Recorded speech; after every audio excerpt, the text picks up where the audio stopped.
Now, frequent disruptions in supply chains have exposed the vulnerability of transport and logistics operations amid unequal capabilities and resources between countries. Recurrent extreme weather events, the COVID-19 pandemic, the war in Ukraine, and other crises are illustrating the magnitude of the challenge and its implications for global supply chains and sustainable development.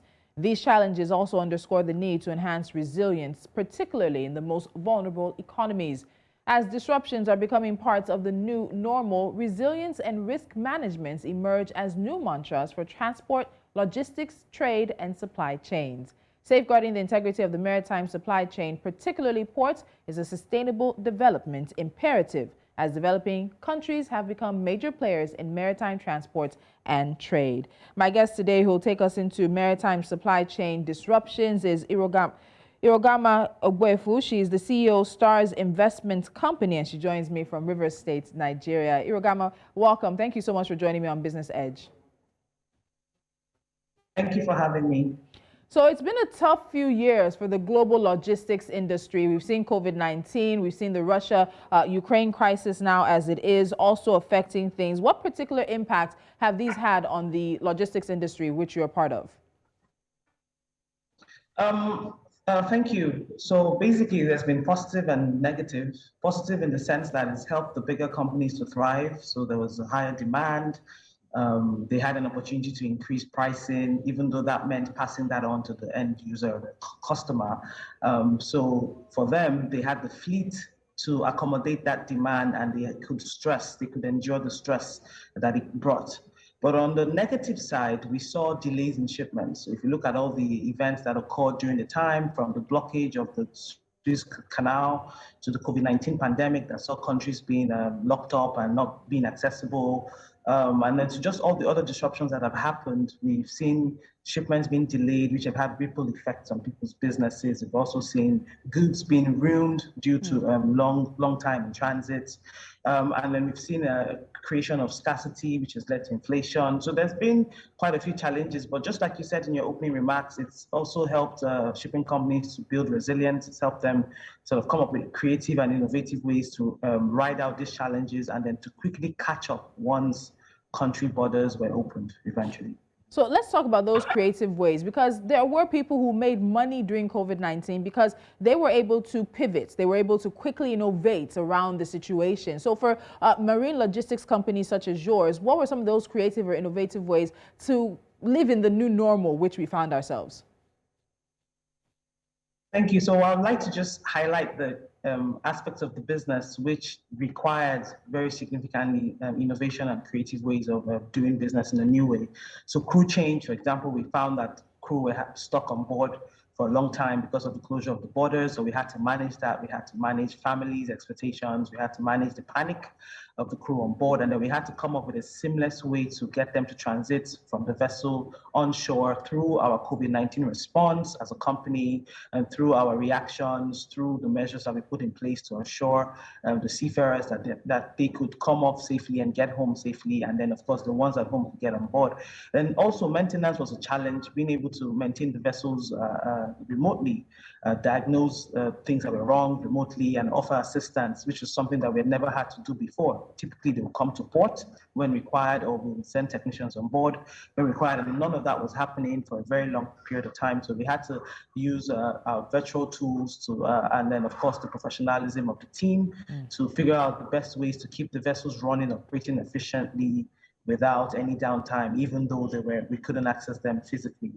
The third point was also supervising, their operations, ensuring compliance to HSC, avoiding incidences and accidents, especially since you had crew that were spending longer than normal time on board than they typically would. So we had to deploy artificial intelligence. We had to deploy the use of virtual tools, productivity tools. We also had to have sessions with the crew, just to encourage them from a mental health perspective, to keep them going, and then stay in touch with their families. And then also just ensure that they were being energy efficient while they were operating. So it was a time for pivoting, like you said. It was a time to think outside the box, and it was a time to be agile, extremely agile. Okay, so when we take away these external factors that have been a dent on the industry for a number of years now, we also have to look at the challenges that were there before and the challenges that will remain after some of these situations have gone. So in terms of the maritime supply chain industry, the marine logistics supply industry in which you're part of here in Nigeria, what are some of the biggest challenges that sort of affect the ability of this industry to provide more jobs, to provide more revenue as it would be, to even contribute at a greater scale than it does? That's a very good question, and one that I'm glad that we have the opportunity to discuss. So speaking as a local player in Nigeria, I would say that funding is paramount, because without funding, you can't expand your fleet, you can't buy new vessels, you can't grow your business. So funding, we don't have special funding for the industry. And even though we have a couple of agencies that are tasked with the responsibility to provide support to the industry, only one of them is actually living up to that requirement. The other is yet to do that, and we believe that if we have that, it would help the Nigerian ship owners to expand their fleet. Also, human capacity development, the availability of skilled workforce. We're currently experiencing a dearth in the seafaring trade. We're not seeing enough young, bright, professional, well-trained, qualified seafarers coming up. So most of our seafarers, the experienced ones, the qualified ones, are older and they're aging. So we actually have a challenge there, because if we do not close that gap, we're going to see a de-escalation in the industry, because we're going to be lacking skilled workforce. And the last one would be an efficient ship registry, because for any shipping nation to thrive, it has to have a successful and efficient and effective ship registry, which controls its affairs, which monitors its affairs. The ship registry would enable us to solve the issue of human capacity and development gap. It will help us to be more competitive internationally. If you look at vessels that are competing abroad in other ports, they're able to do that because they come from a good ship registry. They're registered to a good ship registry that enables them enjoy benefits when they visit different ports in different countries. So if we don't look at fixing our ship registry, making sure that it can compete with other ship registries that are available internationally, then we're not going to see the Nigerian maritime industry thrive as it should. Okay, so let's also talk about the future. So we know that shipping is the primary force that's driving global trade growth, and marine transport moves a substantial volume of the materials that are traded internationally, and that's about 70 to 90%, and is essential to the closely woven supply chain presence in the world. But now we also see the world moving towards the climate impact, wanting to estimate the climate impact of all industries, particularly for the maritime industry. What does the future look like as we're looking towards an energy transition, as all industries are having to take account and also plan for a future without the fossil fuels and the coals and the crude oils and the petroleum? What does that future look like? So for us, I mean, the IMO, which is the International Maritime Organization, in 2020 had already released a mandate that all heavy marine fuels oils should contain only 0.5% of sulfur content. This was his drive towards contributing to decarbonization within the industry.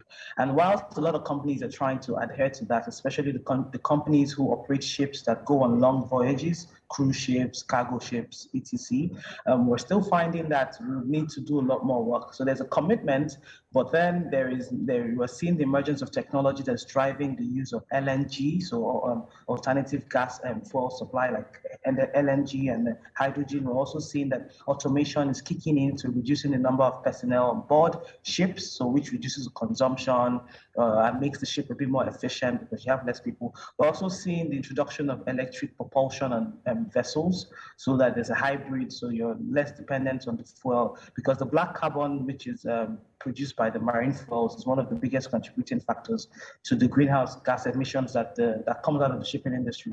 So we believe that in the future, as technology evolves and the rest of the world is adopting a cleaner energy stance in terms of the way ships operate, vehicles operate, and just generally industries operate, that we will see more avenue for how ships will become more energy efficient and then drive the clean energy mandate that the IMO has.